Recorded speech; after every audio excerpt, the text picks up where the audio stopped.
আমি সাংবাদিকদের সম্মানার্থে যে কথাগুলো বলেছিলাম ওখানে প্রায় 6 মিনিট, সেখানে মাত্র 25 সেকেন্ড দিয়েছে, আর 5 মিনিট 35 সেকেন্ড কেটে দিয়েছে। তো মানুষ তো এমনি ভুল বসবে। আর এটা শোনার পরে আগা নেই মাথা নেই, এই যে কিছু পীর নামে কলঙ্ক, এগুলো আমি কলঙ্কই বলি। কারণ যাদের পেট পোষা ধান্দাবাজি ছাড়া দুনিয়ায় কিছু নেই, খালি গলাবাজি ধান্দাবাজি করে চলছে, মানুষকে ধোকা দিয়ে বোকা বানিয়ে এরা ফতোয়া দেওয়া আরম্ভ করে দিল হামজা কাফের। আপনি জানেন কেউ যদি কাফের না হয় ওইটা কিন্তু ঘুরে যে বলবে তার দিকে যায়। কথা বলেন না কেন?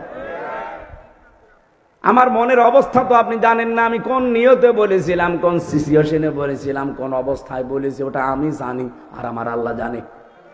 কারণ আমলের ফলাফল নিয়তের উপরে নির্ভরশীল। ইন্নামাল আমালু বিন্নিয়াত, এই কথা বলছেন। আমার আকীদার বিষয় তার প্রকাশ করার বিষয় না, এটা তো মনের বিষয়। আমি রাসূলুল্লাহকে খাটো করার জন্য ওনাকে এই সংবাদ সম্মেলনে সাংবাদিকদের এই মত বিনিময় সবাই আমি ওনাকে সাংবাদিক বলে ডাক দিয়েছি না, আমি বলেছি রাসূলও সংবাদ পৌঁছিয়েছেন, আপনারা যদি সংবাদ রাসূলের মতো পৌঁছান আপনাদেরকেও আল্লাহ পুরস্কার দেবে। এই কথাটা ভুল কিসের? আপনি কাটছাট করে শুনলে তো ভুল মনে হবে। এটা নিয়ে সারা দেশে কিছু মানুষ যারা কুয়ার ব্যাং, চার দেওয়ালের মাঝে যাদের অবস্থান, এরা ফতোয়াবাজি আরম্ভ করে দিল। কেন নবীকে সাংবাদিক বলল? অথচ নবী শব্দের শাব্দিক অর্থ হচ্ছে সংবাদ বাহক। যারা সংবাদগুলো বহন করে নিয়ে বেড়ায় তাদেরকে বাংলায় সাংবাদিকই বলে। উনি আমারে বলছে আমি সাংবাদিক নবীকে বলি না, বলি মেসেঞ্জার। মেসেঞ্জার মানে কি? মেসেঞ্জার তো আরো খারাপ শব্দ। ব্যাংকে যতগুলো পোস্ট আছে দেখবেন তার একটা পোস্ট আছে মেসেঞ্জার। এই যে চা মাটি নিয়ে দেয় পানি মানি, তো খুব ভালো পোস্ট। এই কথা বলছে না কেন? রসুল শব্দটা এসেছে রসুলুন থেকে রেসালাত। এই রেসালাত শব্দের শাব্দিক অর্থ হচ্ছে পিয়ন। সংবাদ বহন করে যারা নিয়ে যায় তাদেরকে পিয়ন বলা হয়। কথা বলেন না কেন? কিন্তু রাসূলুল্লাহকে পিয়ন আপনি বলতে পারবেন না। এই হিসাবে আমি যদি মুখ ফসকে বলেও ফেলি রাসূলুল্লাহ বা নবী মানে সাংবাদিক, আমি তো সরি বলেছি, আমি তো মাপ চেয়েছি, এমনকি রাতে তাহাজ্জুদ পড়েও আমি মাপ চেয়েছি। আমি আশা করছি আমার আল্লাহ আমাকে মাফ করে দেবে। কিন্তু আপনি কাফের বলে কি করলেন? আমার মনের অবস্থা আপনি জানেন না।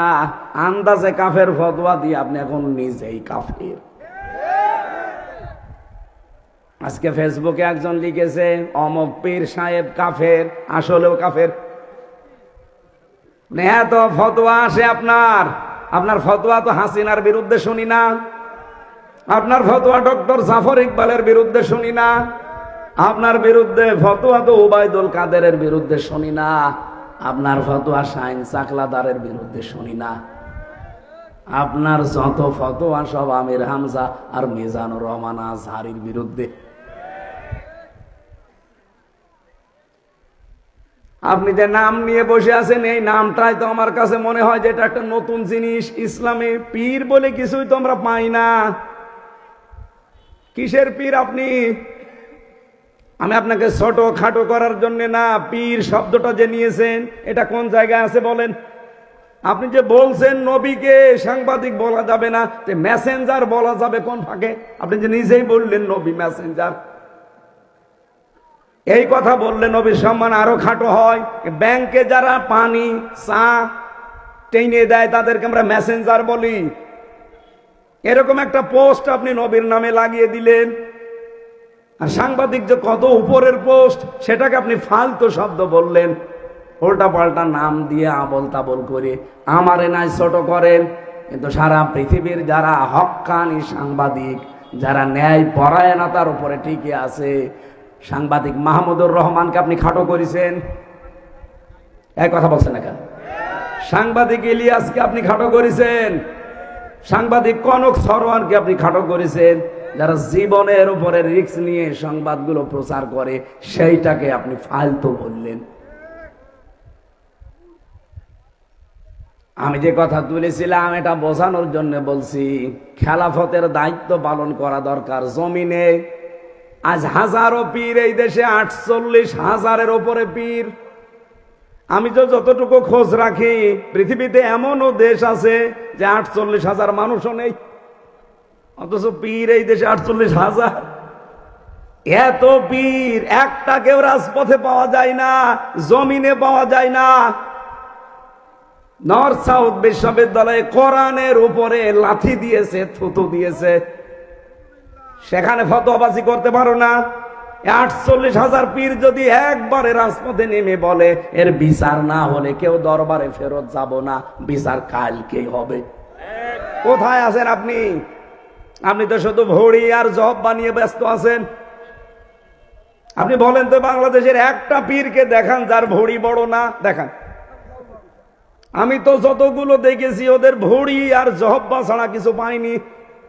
এত বড় বড় ভড়ি, যেটা ফতোয়াবাজি করে কাফের বলে, ওরও ভড়ি এরকম। চেয়ারে বসলে মনে হয় যে মাগুর মাছ, পেট মোটা মাছ।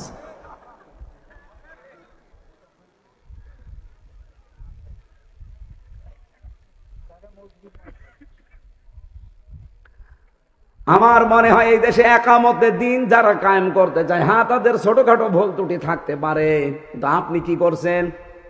তাদের মতো এই 17 বছর জেল জুলুম সহ্য করেছেন, একটা বার জেলে গেছেন আপনি? রিমান্ড কি বসেন? 11 ঘন্টা আমার টাঙিয়ে রেখেছিল উল্টো করি, মাথায় দড়ি দিয়ে। আপনারা কয় ঘন্টা টাঙিয়েছে? বলো রসুলের মর্যাদা রাখে না। রসুলের মর্যাদা ঠিক রাখতে গিয়েই তো 3 বছর জেল খাটলাম। আমি প্রথম দিনই যদি মেনে নিতাম যে ঠিক আছে বাবা শাহজালাল সব হালাল, 3 বছর না 3 ঘন্টা আমার জেলে থাকা লাগতো না। ওই কুষ্টিয়া থেকে যখন নিয়ে যাচ্ছিল প্রতিমধ্যে আমারে ছেড়ে দিত, কারণ যাওয়ার সময় তো বারবার আমারে বলছিল